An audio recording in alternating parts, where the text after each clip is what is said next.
Hey guys, what's going on? Inception here, and welcome to another video. Ladies and gentlemen, we have the new gameplay patch to talk about today. So we played for 6 hours in the morning.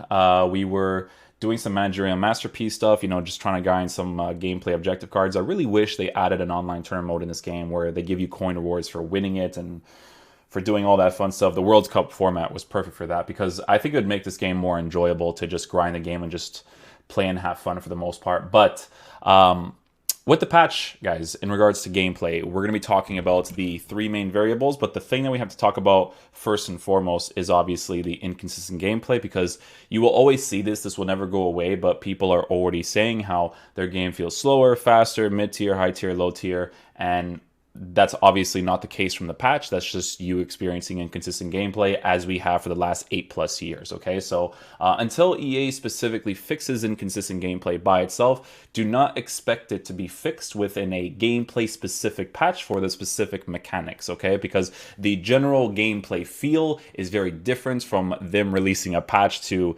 fix the issue, right? So that's going to be a thing that I always have to mention before we talk about all the specifics, right? But yeah, let's talk about the three main things that they did to the gameplay. So the three main things was the team press nerf, the step over acceleration touch, and the shot cancel, right? So let's talk about the team press thing first. So the team press tactic, the change now is that, excuse me, the change now is that when you activate the team press tactic, it takes 2 seconds for it to activate. And then when you activate it, it's 15 seconds of being used, right? So what people used to do back in the day, and this is something that I used to do as well, especially from kickoff. Kickoff was the one I used to use it the most for, to avoid it as much as possible, is I used to actually turn on and turn off team press simultaneously because I wanted to get movement out of my players to be able to mark certain dudes and for me to be able to hold on to the team press higher.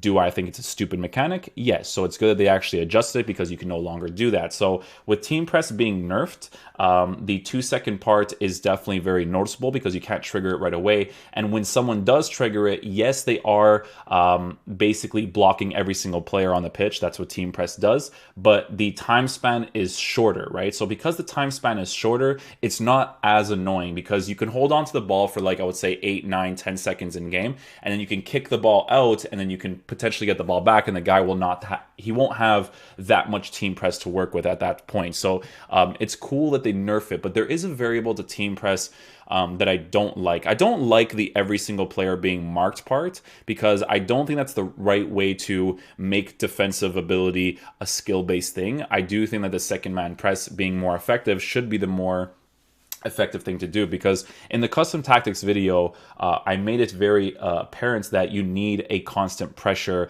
tactic in the game, so that when your team press runs out and you don't have it anymore, you need to be able to trigger your defensive AI to be able to put pressure against defense if someone is trying to waste time.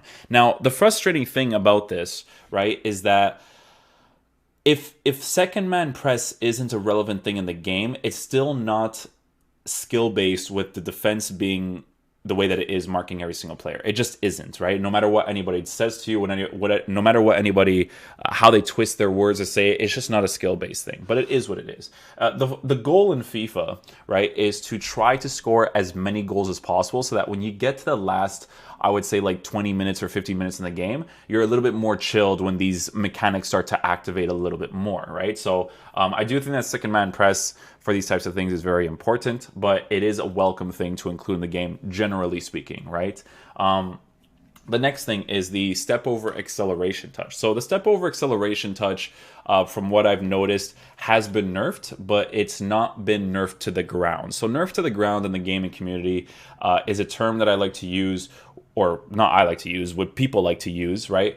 Where it's just unusable at that point. Like, they nerf it so far to the ground that it's just not a thing anymore. So the step over acceleration touch is definitely still a good thing to do, but it's not super effective, right? So if you like to do the step over acceleration because it's like a cool thing that you like to do, then it's not bad, right? You can see over here that the way that Mbappe does it, very, very natural stuff, right? But you could use players like Icardi, Ballack and stuff, and the way that they would just accelerate into the space was just really, really crazy, right? So with the step over acceleration touch, and you notice it in the online experience for sure, but just from Icardi right here, when you do it and you accelerate outwards, the player has more of an emphasis towards doing it. But even when I was using players like Leon Bailey or Bellarabi, it didn't feel overpowered like I could do it before. It felt more natural and authentic, right? So, in a situation where, you're on the side over here and you want to do like a little,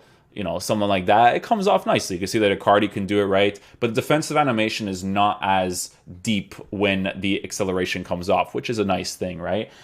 The important thing that we now have to talk about is the shot cancel. So the shot cancel is still in the game, right?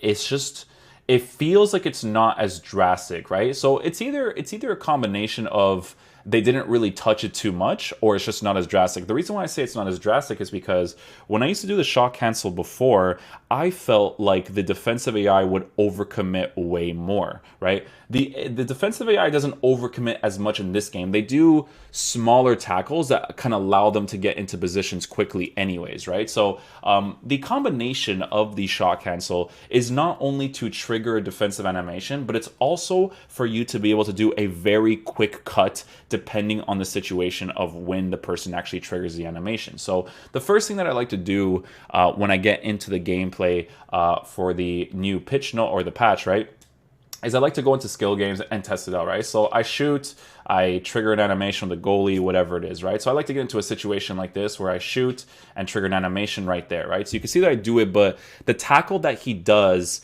is not as drastic, right? So you can see that he does it right there, but he can kind of get back into the position a little bit more quickly, right? So again, shoot, cancel. He always activates his animation. And this is in this skill game, so it's a little bit weird because the cursor is not on the player. But I want to show you guys an example of it working online. So like I said, it's going to be, it's weird because it's a combination of feeling like it didn't really get touched, but it getting touched slightly. It's one of those things that's very hard to judge, right? Because like I said, it feels like they don't overcommit as much. So I want to show you guys an example of us playing an online game for the Managerial Masterpiece. I wanted to get into a position where I wanted to try to trigger it as much as possible. So in an area like this, I want you guys to see how it kind of worked out, right? So shot cancel right there.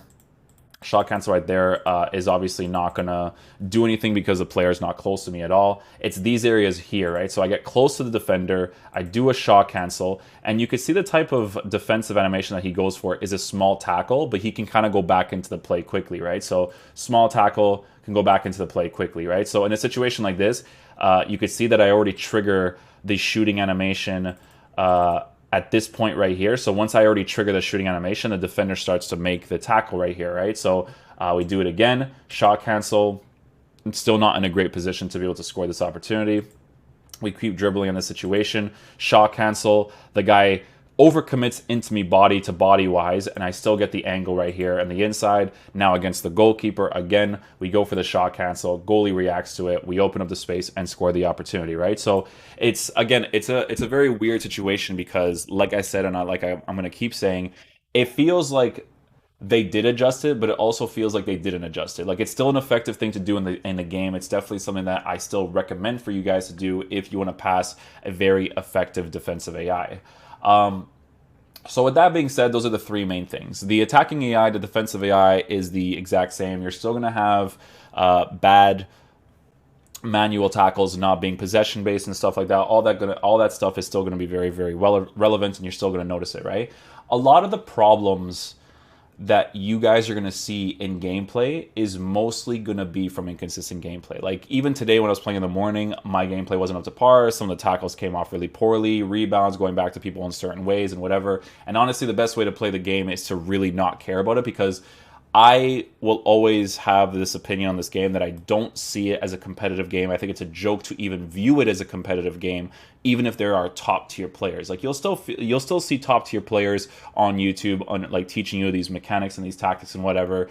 But there are small variables and medium variables in the game that just doesn't make it a competitive game in my eyes, right? Like and this is not me saying it from like an ego perspective by any means. I just like to play a football game because I want to play a football game, right? I'm saying it by the means of like when I play a game like Fortnite, for instance, or even though Fortnite has Bloom, there is a skill factor to that game, and you could tell who a top tier player is. And even when you watch the competitive events, you could tell who the top tier players are in those games as well. Even for Call of Duty, it's a similar situation with the way that you engage in gun battles and win your gun battles, where it's skill based as well. But in FIFA, there's just so many variables that just doesn't make it skill based. Now, let's talk about this patch in regards to stuff that is still going to suck really hard, right? So, the problem with this patch right now is that the gameplay meta is still going to be park the bus, counterattack oriented, which is just never the direction that you want to go for a football simulator, right? Because any football simulator that goes in the direction of being more defensive makes your gaming experience of playing that game significantly worse, and it just shouldn't be this way. If Park the Bus was a hugely relevant thing in FIFA, then defensive AI should just not be as effective, because the fact that everybody you face parks the bus, it just shows an absolutely massive, huge problem in this game in regards to how people are playing, right? So it sucks. It is what it is. It's kind of like back in the day, right? Like if you played FIFA 15, back in the day, we were able to see people's squads, right? And if someone was using a five at the back formation, you would quit before you even played against that person, because you just knew that you were going to play against a rat. And it just feels like nowadays, every time you play the game, you are always playing with rats. I really, really hate this concept of someone using one player in the midfield to defend, and their players can still defend for them, right? So, and it's tough to say this because people want the step over acceleration touch. People are complaining about it being gone because in our community, we look for overpowered mechanics to compensate for other garbage mechanics, right? So people are complaining about the step over acceleration thing being gone